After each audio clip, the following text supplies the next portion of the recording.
Ikindi no kwibutsa abantu nuko namba President Paul Kagame yarashavuye ariko ujya mu general wiwe ujya twara leta major y'u Rwanda kubera ko iyo umwe chef d'etat major w'ikindi gihugu nta vya gisirikare cyane nzi ariko niko ndavyibaza iyo utwara chef d'etat major mu kindi gihugu ashoboye kugendera utwara ikindi gihugu nibaza ko first ijyambere nibaza ko ahura n'utwara etat major w'ico gihugu sinze abantu mu bitahura maje kutubwira muri commentaire nibaza ko uyu muhungu wa Museveni yabanje guhura n'utwara etat major mu Rwanda uyu Mubaraka nibaza ko baganiriye kandi nibaza ko baganiriye hama Mubaraka gaha raporo uyu President Paul Kagame niko guca bahura yarakaye cyane nkuko mubibona abantu ba mbere bakiri urucanco rwa covid n'abanyarwanda bari nibaza ko abanyarwanda benshi batewe inshinge za covid mbega muri baza kubijya bintu bizokwijana canke bizoherera haje aba boss ba covid no Bill Gates arimo so kubona yaraje muri Afrika ni ibintu bivuze kinini cyane kuri we ariko uyu ni muchezo so ikino kubutsa abantu nuko uyu mugabo yaraje kuraba umukozi wiwe kubera ko uyu Bill Gates n'abandi nyene bafatanya ibikorwa biwe n'abandi. Yes, ngundira kandi ndabaramutse mu bumwe mudukurikirana abari mu Burundi hanze Burundi ni mwaramutse namwiriwe biravana umwese naho aherereye. So je ngomba ndabahana makuru ni John Mabu hamanda yo gusaba turagira abonne subscribe nibikore kugira ngo ibintu bibandanye bigana gute bigena neza cyane gose nizere kandi wote ameze neza ubana bisega Imana kumbure ejo bizogenda gute bizogenda neza cyane. Uno munsi tuje kubabwira nkuko vyama amakuru yo mu karere turaza kubanda cyane mu gihugu cy'u Rwanda uno munsi niho tuza gukorera turaza kuvuga ku ngendo zibiri umuguzi atunga Bill Gates yarakoreye mu gihugu cy'u Rwanda turaza kuvuga kandi urugendo rw'umuhungu wa Museveni yaraye akoreye mu gihugu cy'u Rwanda nyene so mbere ko twinjira mu kiganiro nyezena ndagusaba utaragira abone cyo durakanda abone cyangwa subscribe no bikore kugira ngo tugira umuryango waguze tubutsa neza ko muri commentaire ariho hantu honyene dushobora kuza turaganirira bitagoranye so ntabarambiriye reka ninjire mu kiganiro nyezina reka duhere cyane kuri kutwara etat major yo mu gihugu ca Uganda aho yaraye agendeye igihugu cy'u Rwanda turaza kwibanda cyane kuri urugendo mbega urugendo beze gute ko dusanzwe tuzi mwino minsi Uganda n'igihugu cy'u Rwanda byo bifitaniye amakimbiranire kubera ikiruno rugendo uyu muhungu wa Museveni akoreye mu gihugu cy'u Rwanda mbega yo bari nkinamico mbega biriseriye amakuru ahari avuga yuko u Rwanda n'Ubuganda bitameze neza mwino minsi mbere bamwe bakavuga yuko ibihugu ari byose uko ari bibiri bishobora gukozanyako ndabutse neza ko umugambi wa Museveni na Kagame bawusangiye kubera ko n'amatari ibintu bihindutse kubera ko turazi neza ko empire hima ari empire yatangujwe n'abagabo babiri nubwo bitariko birayorohera nubwo bitariko biraborohera ko babishika ko neza cyane nkuko bari babiteguye ariko jewe sintangara cyane kubera ko uyu Museveni canke Kagame bose novuga ko atamuntu numwe wo kwizerana arimo namba Fred Rwigema yaragambaniwe no President Museveni namba umwami w'u Rwanda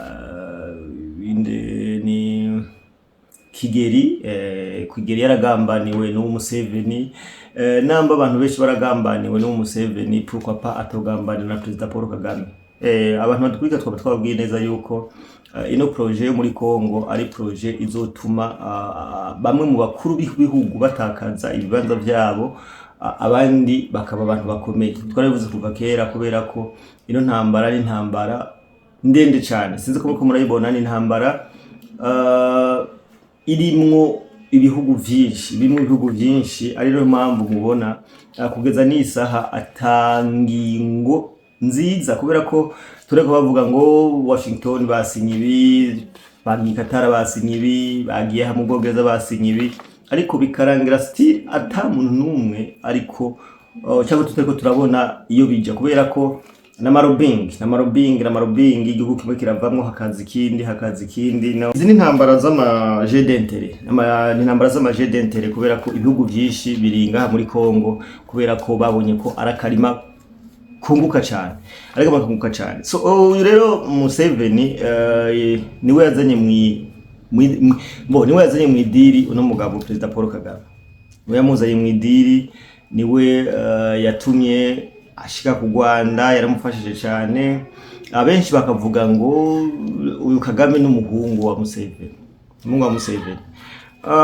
Munkundire gatonya ndabereka ku gafoto Perezida, umuhungu wa Perezida Museveni, uyu muhungu w'umukomedie nubwo ari generale atwara leta major mu gihugu cy'u Rwanda, mu Buganda byo sinda ahora rimwe na rimwe twenza kantunza kavuga ati none no muntu bimeze gute. Ngoma nabisangure mu mico ibiri ndabe ko bari kutujija canke ibyo bari biri seri. Kano gafoto murabona neza ko hari umumenyesha makuru, hariho Kagame, hakabaho n'uyu muhungu wa Museveni. Murabona neza ko nkuko bisanzwe ko David, murabona neza ko Perezida Paul Kagame yari kavuga nk'umuntu yo wari karamuha amabwirizwa, urabona yifashe mu mufuko, ari karamubwiriza, ari kamubwira ibyo akora, jane nk'umuntu w'umwubahwa. Murabona neza ko aba ariko aravuga ikintu kandi n'itegeko kabisa. Murabona ko Perezida Paul Kagame yari yarakaye cyane. Ku rundi ruhande murabona uyu muhungu wa Museveni, murabona neza ko nawe yizeye cyane, afite ishizere. Murabona neza ko nawe ahagaze neza, ntabwo afise. Uyu ndagerageza gusesangura no foto, uyu mumenyesha makuru urabona neza nawe ko ahagaze, yajumarariwe, yabuze uruhande ariko.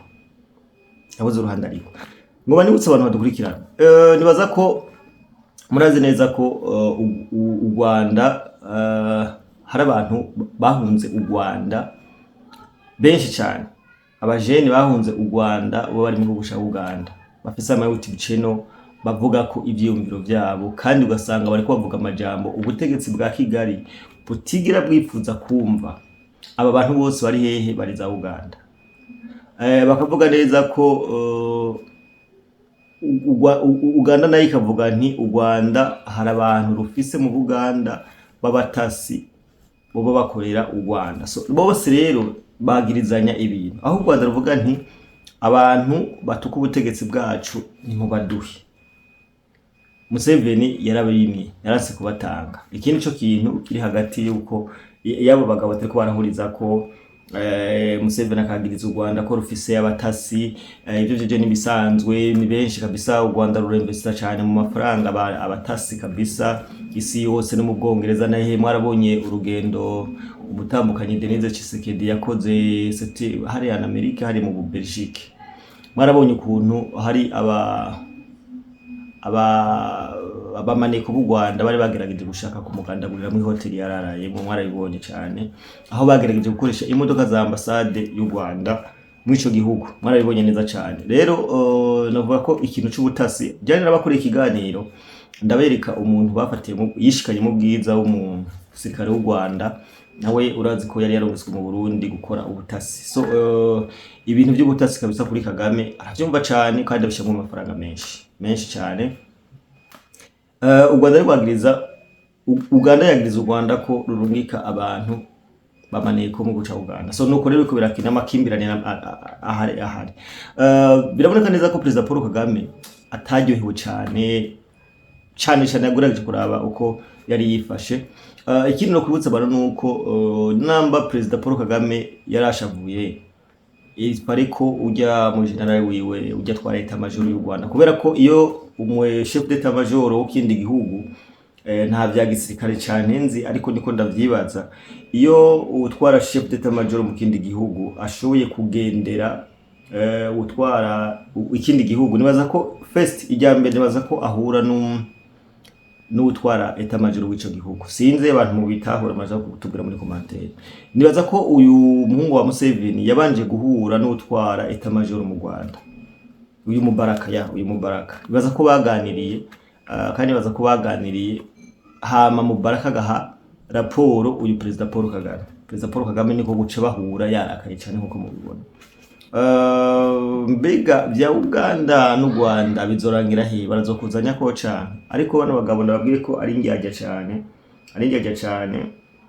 kandi ikindi bano bantu mukwiye kumenya nuko iyo bari ku kintu kimwe canke bari ku kintu rusangi, ntibashobora gushira bifu, barashobora guheba ikibatandukanya kugira ngo bubake bwami bwabo bamye bashaka kubakira nzobakorera ikiganiro ndababwire ido nido giki kintu hima kuko hari abantu benshi batariko batagitahura hima burya hima uko abantu benshi bagitahura gitandukanye nuko jewe maze imisi ndagira ko marusheshe. Hima sabatutsi canke sabaki, hima ni novuga gute, hima n'ubwoko bwaje buva za Somalia, Ethiopia n'ahandi, Uganda.